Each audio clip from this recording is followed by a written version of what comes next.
आजादी का अमृत महोत्सव।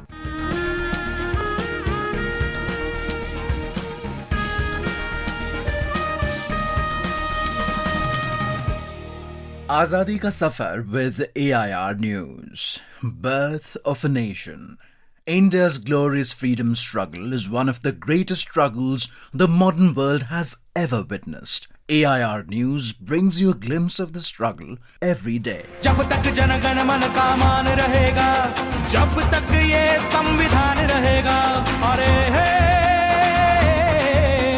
जब तक हिंदुस्तान रहेगा,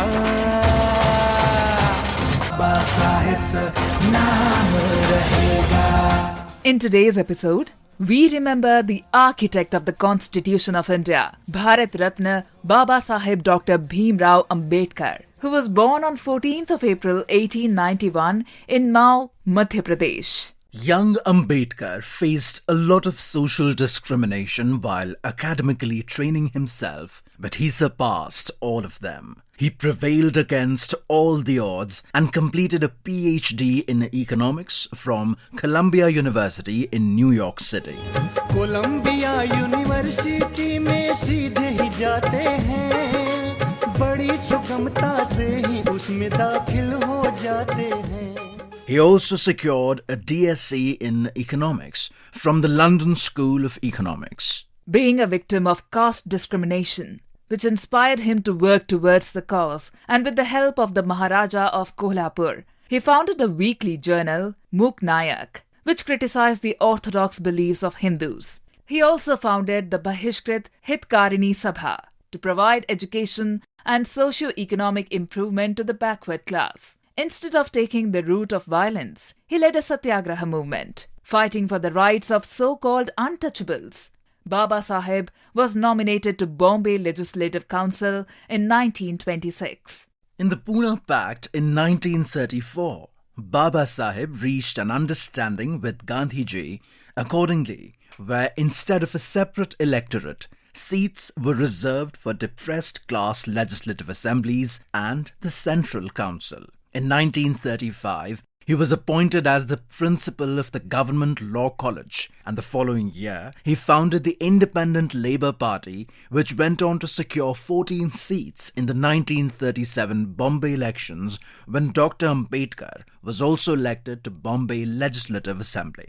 In the same year, he published the famous book, The Annihilation of Caste. In 1942, Babasaheb was nominated to the Governor-General Executive Council. He was the only member in the council to handle 4 portfolios. In 1946, he became a member of the Constituent Assembly.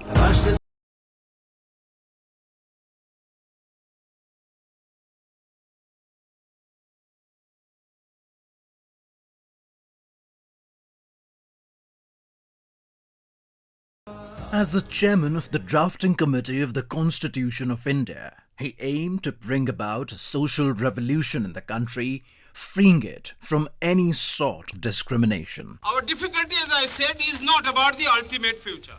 Our difficulty is how to make the heterogeneous mess that we have today take a decision in common and march in a cooperative way on that road which is bound to lead us to unity. Our difficulty is not with regard to the ultimate.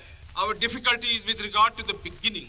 The Constitution of India provides the citizens with freedom of religion, advocates rights for women, abolished untouchability, and bridged the gap amongst the classes of the society. After independence, in 1949, Dr. Ambedkar was appointed as India's first law minister in the interim government of independent India, but resigned in 1951 on the issue of Hindu Code Bill.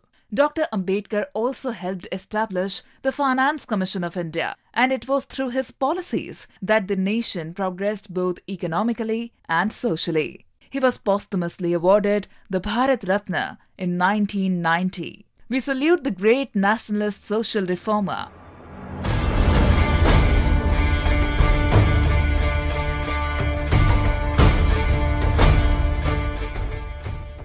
We also remember freedom fighter Baikunt Shukla, who was martyred on the 14th of April 1933. A resident of district Muzaffarpur, Bihar, Shukla was imprisoned in 1930 for taking part in the salt satyagraha in his region. He was actively associated with a revolutionary party operating in North Bihar in the 1930s. On the 9th of November 1932, Baikunt, along with Chandarma Singh, killed Fanindranath Ghosh, who had turned approver in the second Lahore conspiracy case. Baikunt Shukla was arrested and put on trial and was hanged on the 14th of April 1933. We salute the great martyr. That brings us to the end of this episode of Azadi Ka Safar with AIR News. See you in the next episode tomorrow.